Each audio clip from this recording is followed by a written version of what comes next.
So I've been a user of Zoom for 2 years now. I used it pre-pandemic, just to plan with coworkers when we weren't able to meet together.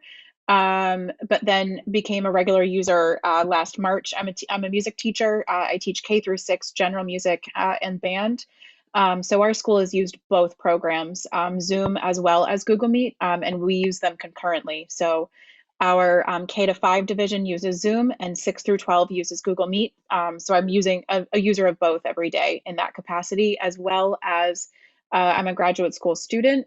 So I've been using Zoom since March to just log in for classes in the evenings.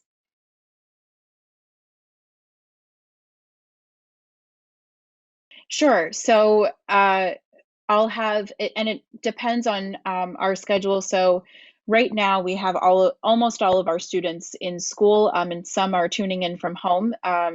So if it's a K through 5 general music class, I'll be using Zoom, and so I'll be teaching people in person, and then have Zooming in the kids who are at home, and then same thing with sixth grade. Uh, I'll have kids in person, and then Google Meeting in. I'll have them coming in. And if it's a meeting with the K to 5 division with adults, we hold those over Zoom. And if it's a 6 through 12 meeting, we hold that via Google Meet.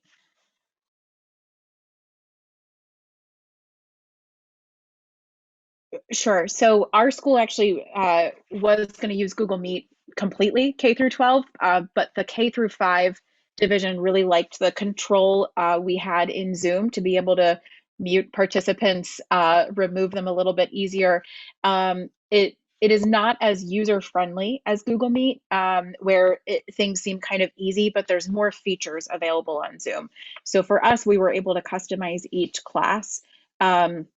So I can set up a class and not allow the chat function, for example, just off the bat. I can not enable that because you might imagine with a group of second graders, it just becomes a list of emojis.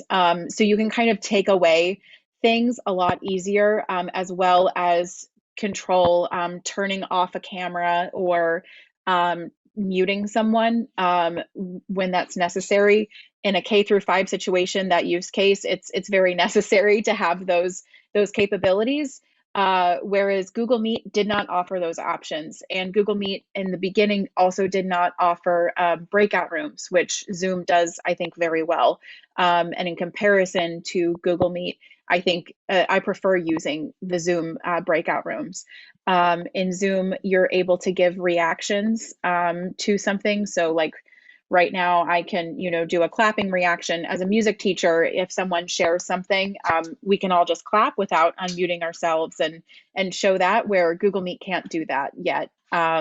So those are kind of the differences, and I prefer Zoom just because it has more capabilities. As a teacher, I'm able to give as much or as little structure as needed within the meeting, so that I can, turn things off or on as needed.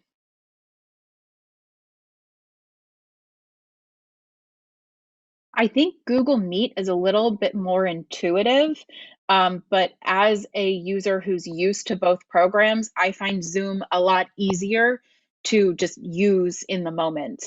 Google Meet, I find myself searching a little bit more. There's less buttons, but for some reason, the buttons don't do what I want it to do. And I find myself searching for something that doesn't exist a lot, where Zoom, I know it does exist. I just have to look maybe in a deeper setting somewhere. So Zoom is easier for me to use.